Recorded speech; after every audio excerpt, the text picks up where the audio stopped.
Long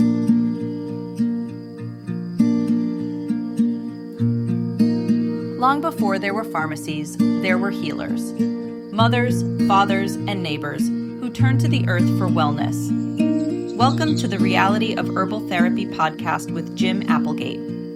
Each week we explore the plants, traditions, and time-honored remedies that connect us to that ancient wisdom, so you can bring it into your modern life.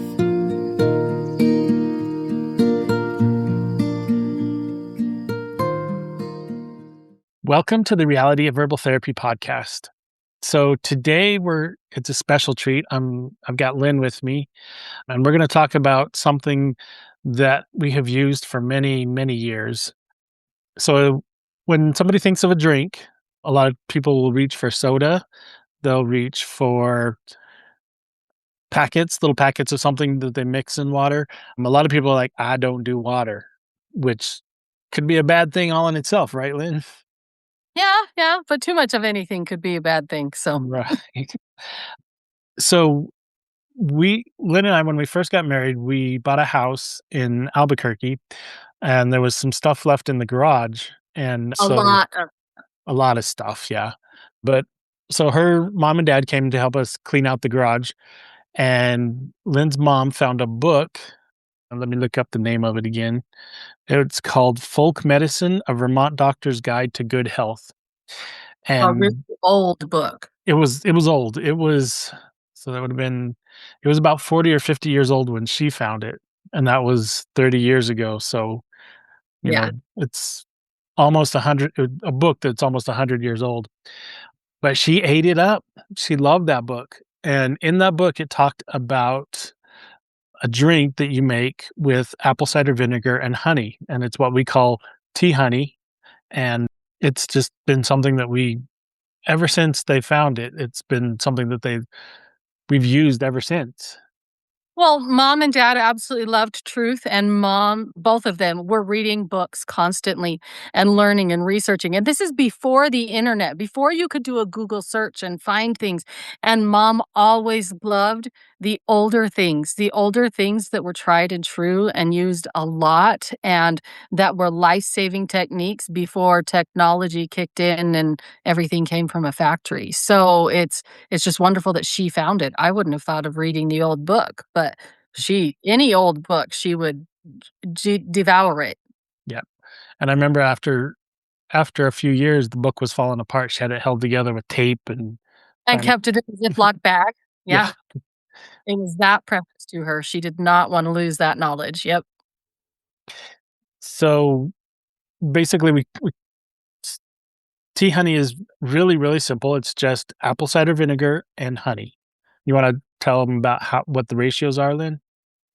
Yeah. So usually when we first started doing it, and so that kids would drink it and stuff, and I think it's what the original book said, it was 1/3 vinegar and 2/3 honey. We've gotten to where recently that some of my kids prefer it half and half, but basically you make up a concentrate. So you mix up your honey to vinegar ratio, which I would go a little heavy on the honey side. We'll have it in the notes. We'll have the recipe down there. You mix up the concentrate and you keep it in an absolutely dry container. You mix it in an absolutely dry container that can't even be one drop of water in it if you want it to last. In the container. If you washed your container, you need to dry it out really well. It needs to be really clean and sterile container. And you mix your honey and vinegar with it, shake it up, blend it up, whatever you're choosing to do to get it all mixed. And then you take that concentrate, and I always mix it up by gallons, so I can't remember exactly what the numbers are. Well, Is it's it like also kind of to taste. it is to taste.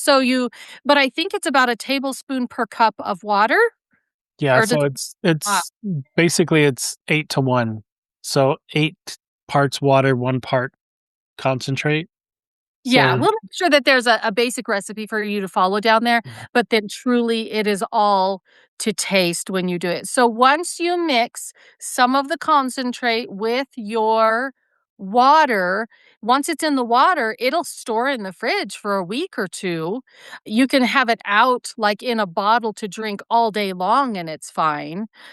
But once you mix the water in with it, it does have a shelf life. I have left tea honey concentrate mixed in a jar in the cupboard for months and even a year and never had it go bad. So it's a really good food storage item. The concentrate, if everything was clean and dry, can be stored in a cupboard and doesn't have to be kept in the fridge. But once you mix it with water, it needs to be in the fridge. Yeah, and so while you were describing it, it reminded me, like, if your honey's starting to get thick, for some reason, the vinegar will, like, it still mixes with it. You just have to mix it a little more, like, shake it up a little more and stuff. Yeah, and then let it set sometimes. So we need to tell them some reasons why you'd wanna drink this stuff. Because 'cause I'm sorry, if somebody told me to drink something with vinegar in it, no matter how much honey I put in it, I don't think I would drink it. But we have some amazing life-changing stories from what this has done for our family. And, well, and, like, right now, we kinda go through phases, but I think it's especially allergy season when hydration becomes an issue. That's Yeah. when we start drinking it again, because you get hydrated much faster on tea honey than you do on just water or, you Yeah. know, I had a brother that went on a mission for our church, and he used tea honey while he was on his mission, and one of his companions called it Hulk juice because they could drink that stuff and go, go, go, go, go all day long and not have the drop off they would have from caffeine, not have the issues they would have from some of the other uh, electrolyte drinks. I don't wanna use any names and get in trouble for that, but it was absolutely amazing for them, and the nice thing is vinegar and honey gives you so many nutrients and works with your body, does not deplete your system. It actually feeds you nutrients. He absolutely loved it. Also, another side effect he loved on a mission, because on a mission, people feed you. Like, yeah, somebody says, "Oh, are you hungry? I got some food, I can feed you." Well, the tea honey helps you, or Hulk juice also helps with food poisoning. So if you drink it before you're going somewhere or eating something that you could have stomach issues with or whatever, it does something with balancing your gut flora so that you don't get sick at a picnic if the mayonnaise was left out too long. It really helps with that kind of stuff. So it's got multiple benefits, and this is just only the tip of the iceberg in our stories. So, Yeah, yep. We could move on and let's talk about some of those. So we talked about hydration, yep. and you mentioned the reason they called it Hulk juice is because it gave them energy, but it wasn't like an energy drink with a lot of caffeine and a lot of sugar and a lot of those things that'll push you up really, really high, but then it drops you really fast. Tea honey, it's got a slow build and a slow burn. A lot of people that do keto diets really like the tea honey because basically the honey burns ketones, and that's what you're trying to do on a keto diet. So that's another wonderful benefit of the tea honey. Yeah. Heat stroke, that's one we use it for a lot. We have a few stories of that one. So one of my sons, we were out on a pioneer trek and we had hiked a lot in the sunshine and he was little. I don't even remember how old he was. Do you remember how old he was, dear? It was like 6 or 7, I think. 6 or 7, yeah. And we had been hiking a lot and we get back to the In the New stopping Mexico desert too. in the New Mexico desert in the heat of summer. It was crazy. And we get back to a stopping point, and he's starting to say he doesn't feel good, and he's getting clammy and pale, and he lays down on the ground. And we knew instantly that that is a sign of heat stroke. But he didn't know what it was. He just thought he was really, really sick and stuff. So we rummaged through our stuff because we always keep tea honey in the vehicle. That's like my 72-hour kit in the car. And so we got out the concentrate, mixed it with his water, gave him some, and almost immediately his complexion started to change. He started feeling a little bit better. Within a few minutes, he could sit up.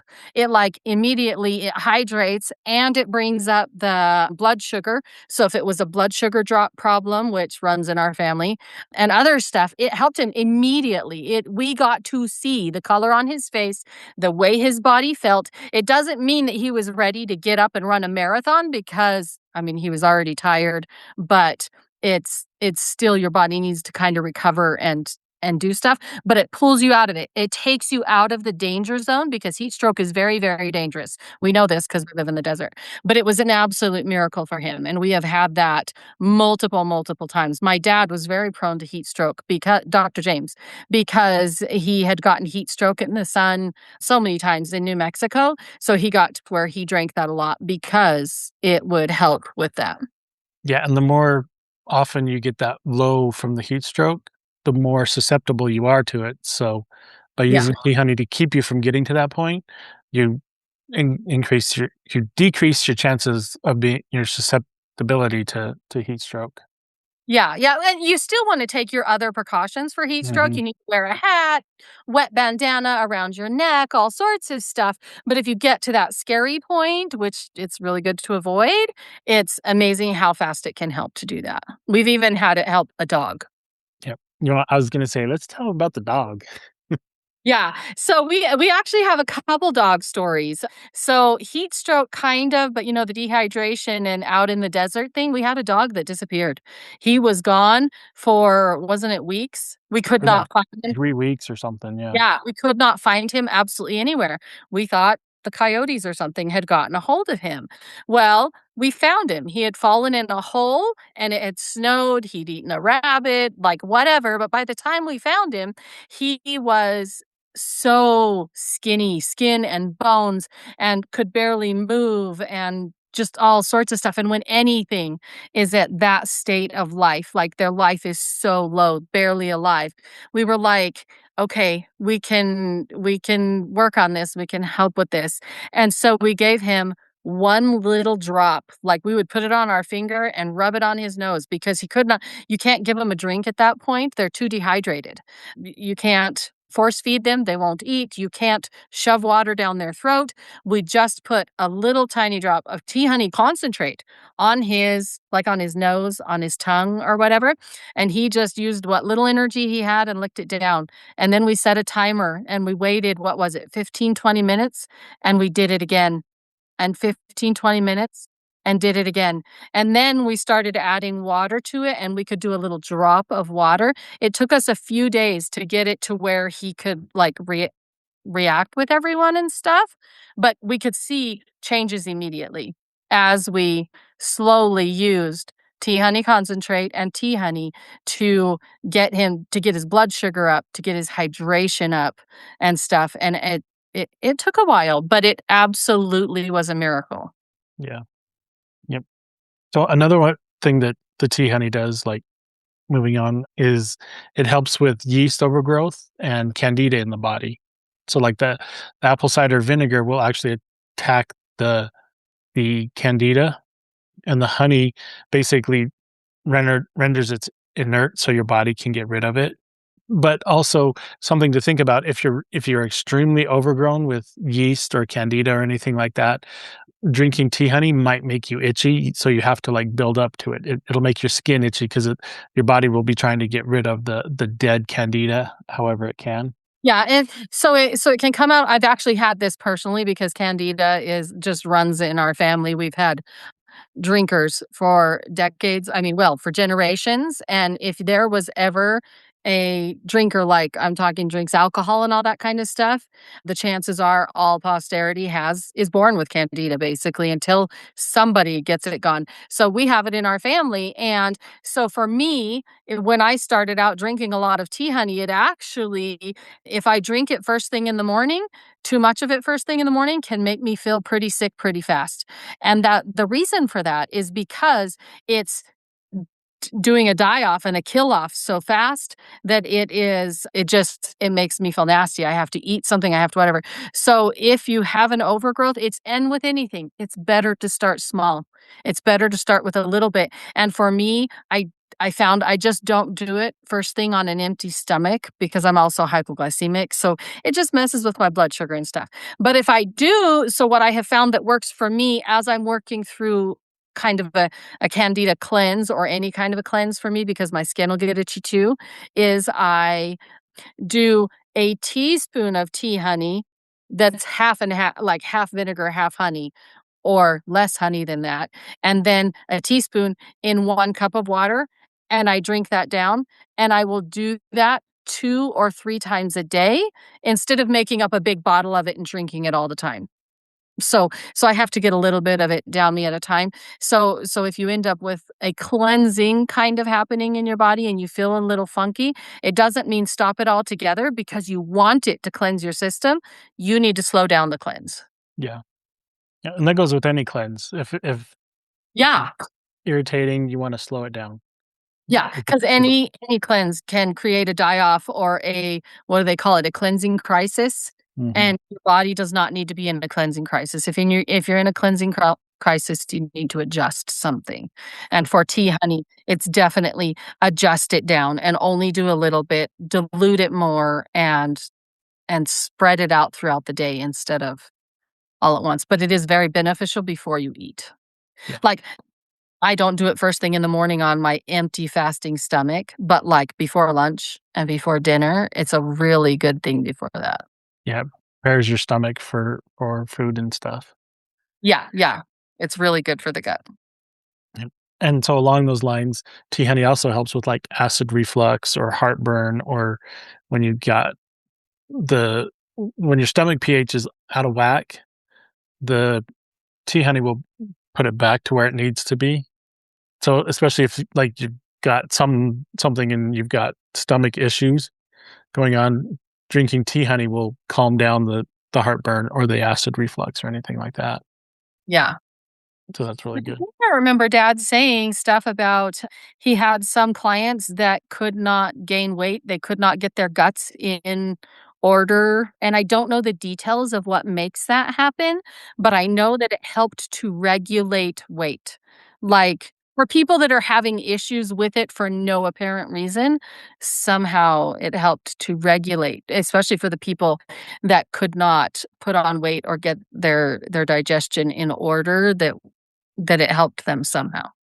Well, and that's kind of the key word is it regulates. So whether you're overweight or underweight, tea honey will bring you to where you need to be. It's not like it's going to it ha a lot of people will say how it helps with weight loss or weight gain or whatever.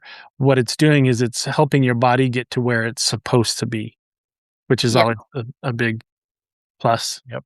And it works differently for everyone depending on what they have going on in their health and everything. So we're not making a claim that it's a weight loss program or a weight gain program. That's just a way that we've had people say that it has benefited them.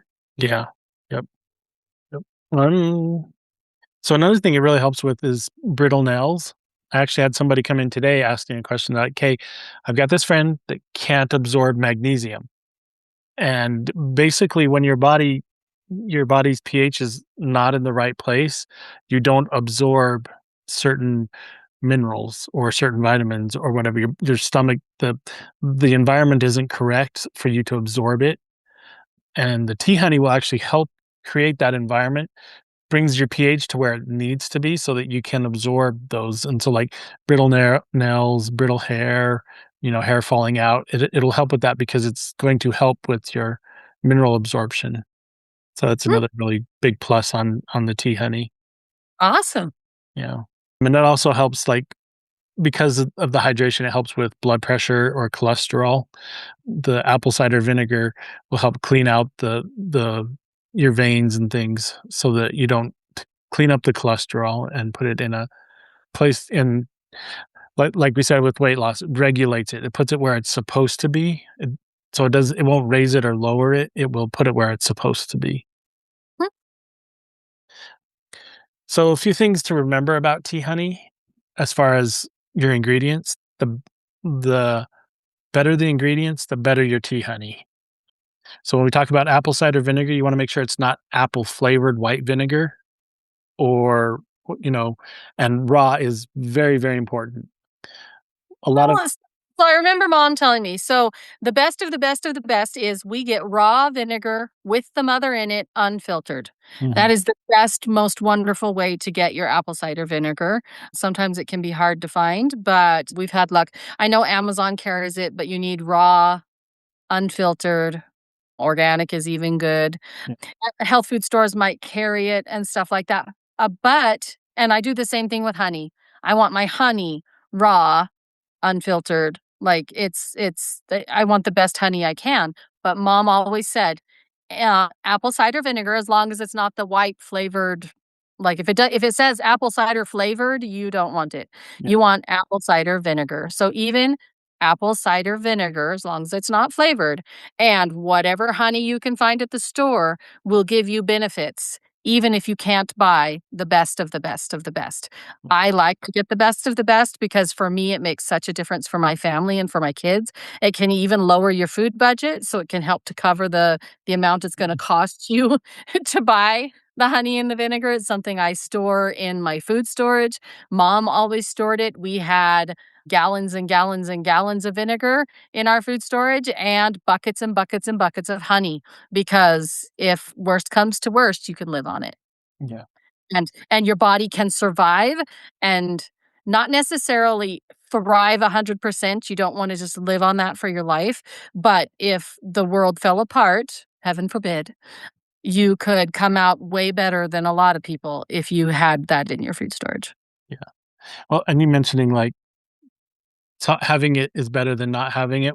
I remember we were on a trip somewhere and Yeah. all the kids came down sick with something and we were trying to get to wherever we're going. We just stopped at a convenience store and bought a bottle of vinegar and a bottle of honey and mixed them up in the parking lot and put Yep. it in water bottles for everybody and had them all drinking. They were all sick to their stomach or something. Yeah. So, you know, having it is better than not, but the better you can get, the better it's going to work for you. Yeah. Yep. So with your concentrate or with your honey, any do's or don'ts? So you Yeah. mentioned dry, make sure your container's dry. Container needs to be very dry and sanitary and clean, whatever you're going to put it in. So typically, because I'm kind of lazy, I get my vinegar jar and I have an empty vinegar jar that has never had anything in it but vinegar. And I divide the vinegar in half between the two jars and then divide it between the two jars and then I top it off with honey so that I know my jars have never seen water. That's typically how I do it. And then shake, shake, shake, leave a little head space in your jar or whatever it is you're doing it in, and then just shake and shake and shake. If I knew that my blender was completely clean, we've done it that way a few times and put it in the blender. It's really nice. It makes it this fluffy froth. So when you dump it into jars or anything, if you let it set for a few days, it's inches lower than it was when you started because it fluffs it. But you really have to make sure that blender container is really clean. It's got to be dry. And for me, that's because I want it to last. I need to be able to stick it in the cupboard and use it for the next year and know that it's okay. Yeah. Another thing, I know my mom always did this, and it's kind of if your honey is starting to crystallize, do not microwave it.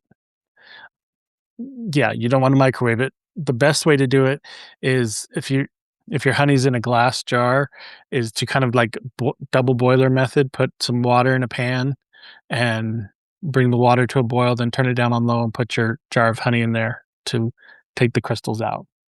Well, I usually put my jar in while it's cold because I don't want my jar to break. If you set the jar in it while the water's hot, Yeah, it if will there's break. too much of a difference. So if I have a plastic bottle, I have been known to cut the top off my plastic bottle so I could scoop out all the crystallized honey and then scoop it into a glass jar to be able to melt it. Yeah. And you don't wanna do it for too long because then basically you're cooking it. So you just wanna go long enough to dissolve the crystals. Yeah, and on a low heat. You don't want it on a really high heat. It's your goal is not Mhm. to boil it. Your goal is to just get it to melt. Yeah. Yep. And also, like, if you're starting off with tea honey, start with small amounts, don't go making a gallon and thinking you're gonna get through it in the next couple of days. You're Do saying a little making bit. up a gallon, like, with the water in it and everything? Yeah, right. Yeah. If they do it in a fridge, I don't know if I would even get through mine in a week, me personally by myself. My entire family can go through gallons of it if I keep it in the fridge. Oh, and so when I was pregnant, I had to do tea honey a lot to help just keep my body good, and it was really hot during the summer, we found that if we mixed up our tea honey in a plastic gallon jug, so like with a screw on top, and then put it in the freezer for a while, and then take it out and shake it, and then put it back in and leave it, you could end up with a slushy type tea honey, and it was pretty good. Yeah, and the kids really liked it, like the slushy. Yep. Yeah, yeah, and sometimes I would add electrolytes like Emergency or Ultima or something like that because we just wanted a little extra boost on something, especially if it's allergy season. But yeah, and that would help with flavor for some of the kids that made it so they were a little more willing to do it. We've even done tea honey otter pops. So on Amazon, I can buy otter pop sleeves and they have a zip top. And so we would mix up our tea honey, fill up the otter pop sleeves, and then stick them in the freezer, and we could have tea honey otter pops. Pretty yummy. Yeah. Yep. Also use good water. Yes. You Yes. know, Filtered water. filtered water is best, but it goes back to you use what you've got, but go with the best you can get. Yeah. Yep. And another thing that you can do that I'd heard about just recently is if you're wanting some of the health benefits of a tea, so like, for like a peppermint tea, like if you're having a stomach thing, do a peppermint tea, but then sweeten it with your tea honey concentrate. Yep. Then you're getting kind of like a double whammy kind of thing going on. Yeah, and I imagine that it warmer, so tea honey warm would taste a lot like hot apple cider. Mhm. That's what it would make me think of. It's a very soothing for people that like that kind of stuff. I only do hot stuff if I'm sick, but some people just absolutely love that, and it's just homey and helps them feel warm and safe, and that is really good for you. Well, thank you for visiting with us, Lynn. So we Yeah. really encourage you to try out tea honey. It's just a couple simple pantry ingredients that everybody has, but it makes a huge difference to have it. Yep. Yep. So it's been wonderful sharing this with you, and we look forward to talking to you next time. Yep. Bye-bye.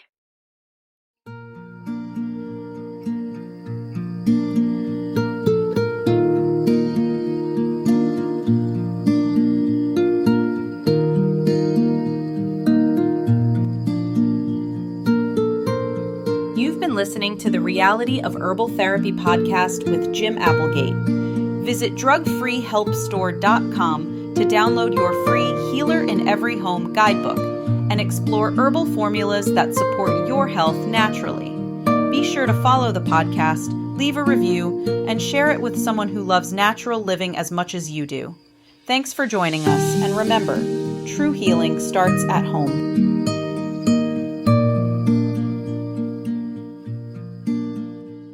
It is not the intent of professional herbal instruction or any persons associated therewith to diagnose or prescribe. The intent is only to offer herbal information for your consideration. In the event you use this information without your doctor's approval, you are prescribing for yourself, which is your God-given right. But professional herbal instruction or any persons associated herewith assume no responsibility. The claims and statements made on this podcast have not been evaluated by the Food and Drug Administration. These products are not intended to diagnose, treat, cure, or prevent any disease.